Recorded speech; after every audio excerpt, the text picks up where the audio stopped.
السلام علیکم ورحمۃ اللہ وبرکاتہ۔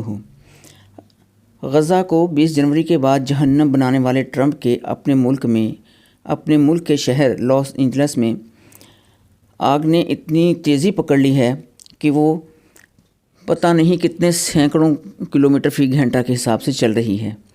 امریکہ کے شہر لاس اینجلس میں لگی آگ سے اب تک 2 لاکھ کے قریب افراد نقل مکانی کر چکے ہیں۔ غزہ کو جہنم بنانے کا دعویٰ کرنے والوں کا اپنا لاس اینجلس جہنم بن گیا۔ سپر پاور ایک خدا لا الہ الا اللہ۔ لازمی نہیں کہ میرا رب فرشتے بھیجے، اللہ تعالیٰ ہواؤں کو اور آگ کو بھی کن کہہ سکتا ہے۔ لاس اینجلس کے قریب واقع جنگلات میں 7 جنوری کو لگنے والی آگ بے قابو ہو چکی ہے اور آگ نے ایسی تباہی مچائی ہے کہ روشنیوں سے جگمگاتا اونچی عمارتوں میں گھرا فلم انڈسٹری کا ایک مشہور شہر ملبے کا ڈھیر بن گیا ہے۔ امریکی میڈیا کے مطابق محترم ویورز 5 مقامات پر لگی ہوئی بہت بڑے وسیع پیمانے پر آگ نے جھلسا کر رکھ دیا اور بہت سارے متعدد افراد ہلاک اور زخمی ہو چکے ہیں۔ 1000 سے زائد مکانات اور عمارتیں اور ان کی بلڈنگیں، ان کے شو روم اور پیٹرول پمپ آگ کی لپیٹ میں آ گئے ہیں اور سینکڑوں عمارتوں کو نقصان ہوا ہے۔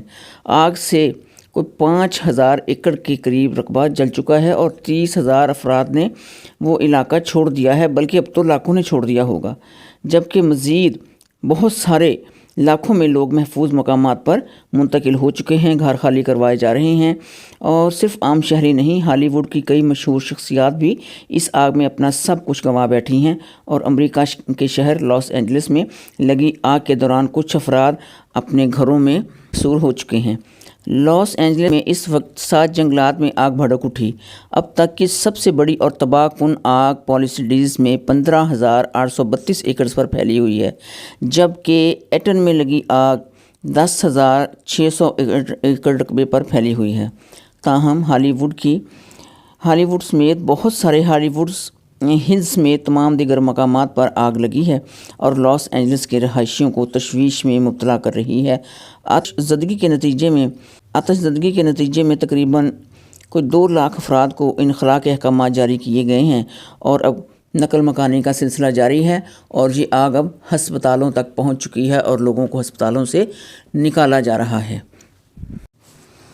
آتش زدگی کے نتیجے میں تقریباً 2 لاکھ کا وہاں سے انخلاء ہو چکا ہے اور بہت سارے مزید لوگوں کو احکامات جاری کیے گئے ہیں کہ جس کے بعد نقل مکانی کا سلسلہ جاری ہے، جبکہ 1500 عمارتیں اور مکانات تباہ ہو چکے ہیں۔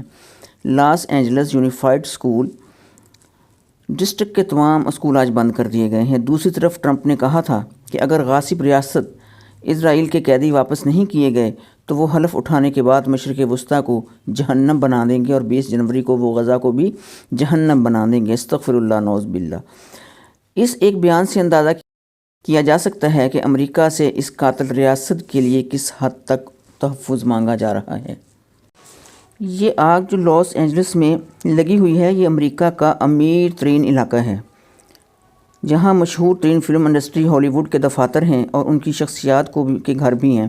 اب تک تقریباً کوئی $70 ملین کا نقصان ہو چکا ہے۔ سوشل میڈیا پر ایک شخص کی جس کی یہ صنعت تھی ہالی ووڈ، اس کا ایک بہت بڑا نام، جس جگہ پر اس نے کھڑے ہو کر فلسطین والوں کے لیے یہ کہا تھا کہ ان کو مار دو، ان سب کو مار دو، اور وہ خوشی کا اظہار کر رہا تھا ہمارے مسلمان بچوں، بوڑھوں، عورتوں اور نوجوانوں کو جو شہید کر رہا تھا اسرائیل، تو وہ بڑی خوشی کا اظہار کر رہا تھا اور کھڑا ہو کر اعلان کر رہا تھا کہ ان سب کو مار ڈالو، اور آج وہ اسی جگہ پر بیٹھا ہوا روتا دکھائی دے رہا ہے۔ اس کا سارا گھر جل چکا ہے، اس کی ساری صنعت، ساری فلم انڈسٹری جل چکی ہے۔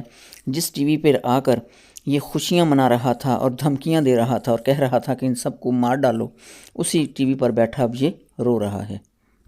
یہ جو آگ لگی ہے یہ انتہائی خوفناک ہے۔ اللہ تعالیٰ سب انسانوں کو اس سے محفوظ رکھے۔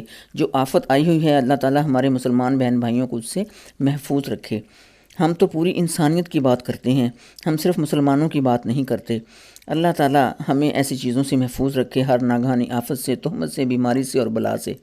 لیکن ہمیں یہ بھی دیکھنا چاہیے کہ جب کسی کے بچے جلتے ہیں، کسی کی عورتیں جلتی ہیں، کسی کے شہر، کسی کے ملک جلتے ہیں، تو پھر ایسے لوگ ہی اس میں جلتی پر تیل کا کام کرتے ہیں، ایک ایندھن ڈالنے والا اوپر کام کرتے ہیں، پٹرول چھڑکنے والا کام کرتے ہیں، اور یہی کام اس شخص نے بھی کیا۔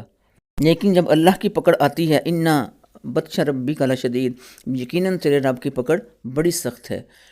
تو آج وہی آگ ان کے اپنے گھروں کو لگی ہے، تو ان کی آنکھیں کھل گئی ہیں اور اب یہ دھاڑے مار مار رو رہے ہیں۔ اللہ بہترین انصاف کرنے والا ہے۔ جتنا ظلم انہوں نے ڈھایا ہے مظلوم فلسطینیوں پر، نہتے بچوں پر، عورتوں پر، بوڑھوں پر اور نوجوانوں پر، کس طرح ان کو مرے ہوں کہ ان کی قبریں کھود ڈالی ہیں انہوں نے کرین لے کر۔ اللہ تعالیٰ بہترین انصاف کرنے والا اور بہترین بدلہ لینے والا ہے۔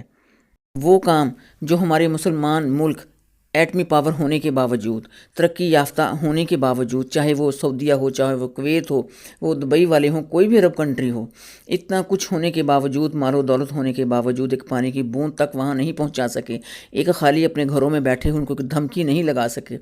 ان پر حملہ کرنے کی بات تو کیا کرنی تھی، مسلمانوں کی یکجہتی اور ختم ہو چکی۔ پھر جو کام ایسے انسانوں، ایسے بندوں سے نہ ہو سکے، پھر وہ رب کی ذات خود کر دیتی ہے۔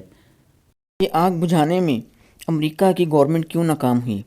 جیسے آپ سے پہلے بھی ذکر کیا کہ وہاں بے انتہا بارشیں ہوئیں، وہاں پر جڑی بوٹیاں اور گھاس اور بہت ساری جھاڑیاں اگیں، خضر پودے اگے، وہ سوکھے، اور پھر اب ایسی آگ ان کو اپنی لپیٹ میں لیا، وہ اللہ کی طرف سے ایندھن بن گیا۔ اس ساری جھاڑ چھٹکار نے ایندھن کا کام کیا۔ یہ بھی اللہ کی طرف سے ایک وارننگ تھی کہ اتنی بڑی ریاست کی، اتنی بڑی ٹیکنالوجی ہونے کے باوجود وہ اللہ تعالیٰ کے اس غضب کو نہیں بجھا سکے۔ 196 فی گھنٹہ کی رفتار سے تیز ترین آندھیاں کہ جیسے جڑوں سے درخت اکھڑ جائیں گے اور مکان اکھڑ جائیں گے، اتنی رفتار سے، اتنی تیزی سے چلی ہیں کہ انہوں نے اس آگ کو پھیلا کر کہیں کا کہیں پہنچا دیا، اور ہزاروں اور لاکھوں لوگ وہاں سے نظر مکانی کر رہے ہیں۔ یاد رہے کہ امریکہ کے صدر ڈونلڈ ٹرمپ نے کہا تھا، اور یہ آگ اب بے قابو ہو چکی ہے اور اس پر ابھی تک قابو نہیں پایا جا سکا۔ امریکہ کی ساری عقل، ساری سائنس، ساری technology, fire fighter, fire brigade, سب دھرے کے دھرے رہ گئے، ساری سپر پاور خاک میں مل گئی۔ اللہ تعالیٰ کی حفاظت ہو، اللہ نگہبانی کرے، اللہ اپنی حفظ و مان میں رکھے تو بندہ محفوظ رہ سکتا ہے، ورنہ اللہ کے ساتھ کسی کا کوئی مقابلہ نہیں۔ اللہ اکبر، لا الہ الا اللہ، اللہ اکبر، اللہ اکبر وللہ الحمد، اللہ اکبر کبیرہ والحمد للہ کثیرہ وسبحان اللہ بکرۃ واصیلا۔ اللہ تعالیٰ سب بنی نوع انسان پر اپنا رحم فرمائے۔ یہ قدرتی آفات ہیں، اس میں کسی بنی نوع انسان کا کوئی دخل نہیں، کسی نے آگ نہیں لگائی، یہ اللہ کی طرف سے ان کو ایک وارننگ آئی ہے کہ اب بھی وقت ہے، تم سنبھل جاؤ۔ لیکن جس بارود سے، جس بموں سے، جس آتش سے ہم نے انسانیت کا بیڑا غرق کیا ہے، اللہ تعالیٰ ہم کو اس میں محفوظ رکھے۔ ہم نے کیا کرنا ہے، ان کافروں نے جو مسلمانوں کا بیڑا غرق کیا ہے، جو ان کو گھر سے در بدر کر دیا ہے، جو اتنی شدید سردی میں، اتنی برف باری میں خیمے لگائے بیٹھے ہیں، ذرا کوئی جا کر آج ان کا دلوں کا حال پوچھے، ان کی طبیعت کے بارے میں پوچھے، نہ وہاں پانی، نہ خوراک، نہ کسی گرم چیز کا انتظام۔ کل ہی ایک عورت رو رو کر بتا رہی تھی کہ میرا بچہ رات کو میرے ساتھ سویا، صبح اٹھا تو وہ فریز ہو چکا تھا۔ استغفر اللہ، استغفر اللہ۔ کیسی آزمائشیں جو اللہ تعالیٰ نے ان کو دی ہیں، اور پھر بھی وہ اس پختہ ایمان کے ساتھ اپنے رب کو پکار رہے ہیں۔ اللہ تعالیٰ ہمیں بھی ایسا ہی ایمان نصیب فرمائے۔ ربنا لا تجعلنا فتنة للذین کفروا واغفر لنا ربنا انک انت العزیز الحکیم، آمین۔